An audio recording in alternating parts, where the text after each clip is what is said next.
Selamat berjumpa lagi dengan saya, Budi Setianto. Saat ini kita akan mendalami industri construction dan properti, dan kita lebih fokus kepada building construction atau kontraktor sipil bangunan, di mana analisa ini menggunakan stock valuation calculator. Seperti kita ketahui, indeks construction dan properti merupakan top gainer pada 12 bulan terakhir di Jakarta Stock Exchange. Pada indeks construction dan properti, building construction merupakan bagian yang terdiri dari 15 company atau 15 saham. Sedangkan properti sendiri terdiri dari 37 perusahaan atau 37 saham. Berikut kita lihat kinerja daripada saham sektor indeks construction dan properti. Seperti kita lihat, tren daripada indeks meningkat 12 bulan terakhir dari angka 320 mencapai ke 560-an, meningkat sebesar 70%. Tapi pada 2 bulan terakhir, 1,5 bulan terakhir, mengalami penurunan cukup tajam, yaitu 28%, dari peak 560 menjadi sekitar di bawah 450. Kalau kita lihat komposisi daripada share atau kontribusi daripada market share atau market cap, itu kita melihat di chart pie sebelah kiri atas, real estate atau properti itu berkontribusi 80% daripada market cap, sedangkan konstruksi hanya 20%. Kita lihat lebih detail lagi di sini. Total market cap adalah 316 triliun, sedangkan market cap daripada building and construction sebesar 20%, yaitu sekitar 63,4 triliun. Building construction terdiri dari 15 company, 15 saham, dan merupakan minoritas di dalam property sector. Berikut kita melihat apa yang menyebabkan, trigger apa yang menyebabkan indeks properti dan construction itu meningkat tajam. Kita lihat di grafik slide ini, ada 3 grafik government bond yield yang terus menurun, tingkat suku bunga juga terus menurun, juga pertumbuhan tahunan kredit KPR dan KPA itu pun meningkat. Akan tetapi 1,5 bulan terakhir memang terjadi sesuatu pukulan yang cukup tiba-tiba dan banyak tidak disadari oleh para investor atau pengamat, yaitu naiknya government bond yield. Posisi saat ini sudah mencapai atau menembus angka 8%. Sedangkan sebelumnya, periode 12 bulan terakhir, saat indeks mengalami kenaikan 70%, government bond yield turun mencapai di bawah 6% atau sekitar 5,7-5,8%. Sekarang sudah meningkat lagi menjadi 8%. Peningkatan government bond yield itu diakibatkan oleh peningkatan interest rate, peningkatan suku bunga, juga peningkatan suku bunga yang diakibatkan oleh melemahnya nilai tukar rupiah terhadap hard currency, terhadap US dollar atau euro. Kemudian dari sisi keuangan pemerintah juga mengalami defisit neraca. Itu menyebabkan pemerintah mau tidak mau atau suka tidak suka harus mencabut subsidi bahan bakar minyak, yaitu solar dan premium, sehingga meningkatkan inflasi. Kelemahan pengelolaan keuangan negara itulah yang menyebabkan terjadi peningkatan suku bunga yang diikuti oleh tingkat kepercayaan investor terhadap government bond yang menurun. Menurunnya kepercayaan itu ditunjukkan dengan peningkatan yield yang diharapkan. Ini memperlihatkan bahwa investor hanya mau menanggung risiko dengan yield yang sepadan. Ini berarti country risk daripada negara meningkat.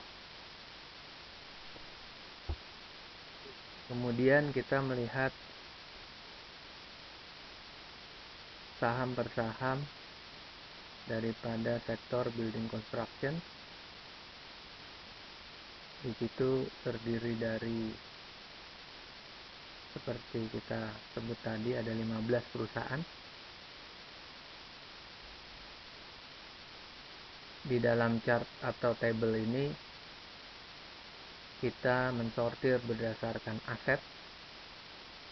Kita melihat bahwa Wika merupakan aset terbesar dengan 11,3 triliun, diikuti oleh saham baru MPNX, PT Perumahan Persero atau BUMN juga 8,5 triliun, Adikarya Persero juga, WSKT Karya Persero. Jadi 5 besar berdasarkan aset dikuasai 4 perusahaan milik negara. Tetapi apabila kita lihat dari kinerja keuangan,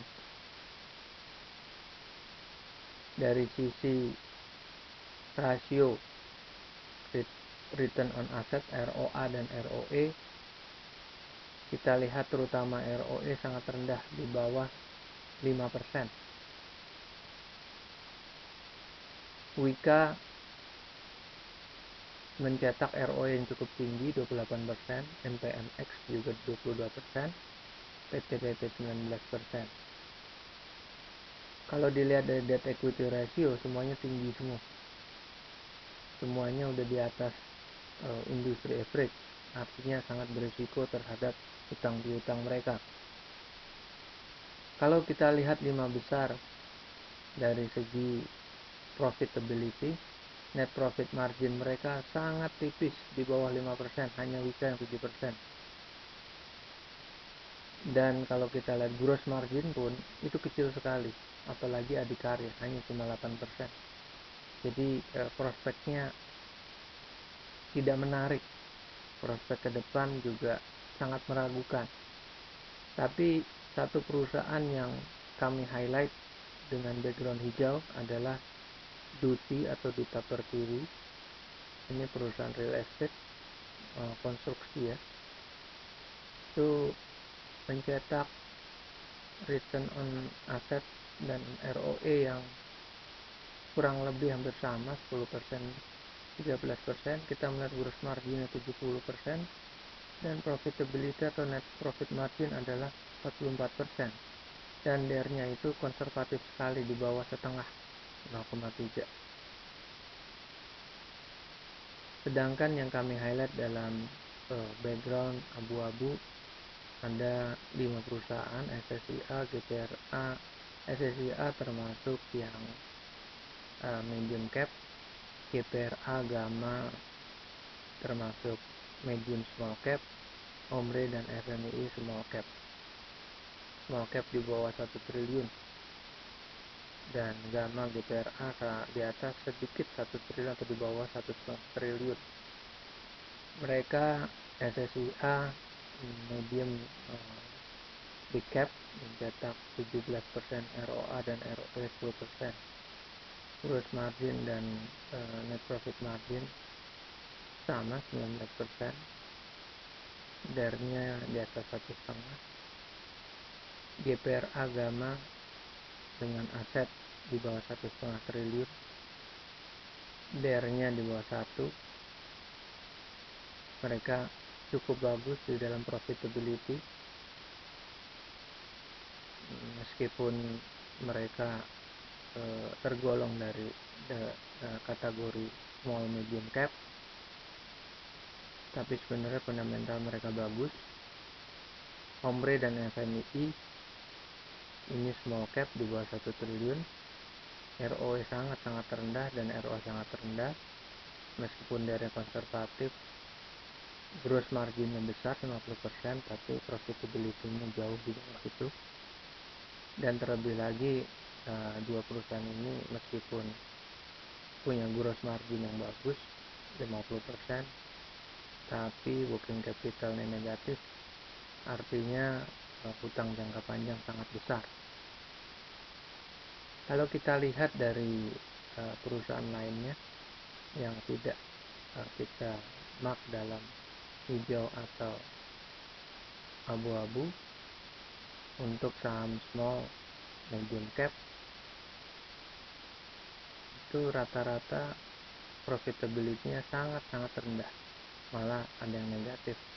Dua perusahaan yaitu BKDP dan RTMS. Kemudian kita lihat berikut adalah tabel prospek dari investasinya. Saat ini perusahaan yang berada dalam posisi under value hanya 3 perusahaan, yaitu PT-PT 105%, artinya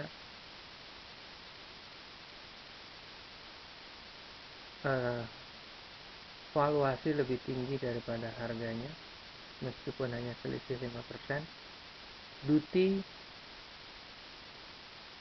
valuasinya cukup tinggi 7.000, sedangkan harga 4.000. Sedangkan berikutnya adalah pendatang baru NRCA Construction Company dengan harga 1.100 dan valuasi 1.500. Sedangkan perusahaan-perusahaan atau saham lain itu posisinya overvalue semua, harganya sudah terlalu tinggi semua. Kita bisa melihat bahwa dengan kondisi ekonomi makro yang kurang kondusif, di mana tingkat suku bunga akan naik, posisi keuangan negara yang tidak bagus, inflasi meningkat, pertumbuhan ekonomi menurun, yang menyebabkan persepsi investor global terhadap Indonesia meningkat risikonya. Country risk meningkat yang ditunjukkan pada government bond yield yang meningkat. Di sini investor atau trader diharap berhati-hati dalam memilih saham, karena bukan tidak mungkin saham akan terus menurun, karena posisi terakhir hari ini tanggal 12 Juli, government bond yield menembus angka 8%, di atas 8%, yang rata-rata 12 bulan terakhir itu di bawah 6%. Jadi sangat berisiko. Kita tidak tahu bagaimana kinerja pada semester pertama yang belum keluar. Closing pada 30 Juni, tapi biasanya kita baru memperoleh data financial report itu bulan Agustus, karena ini adalah kepotong hari raya Idul Fitri. Kemungkinan pertengahan Agustus atau akhir Agustus kita baru bisa memperoleh. Tapi kita bisa mengantisipasi dengan over value-nya saham-saham dan potensi menurun karena melemahnya ekonomi makro. Bukan tidak mungkin harga akan terus meluncur ke bawah yang mendekati angka atau valuasinya. Terima kasih. Kita berjumpa pada kesempatan berikut.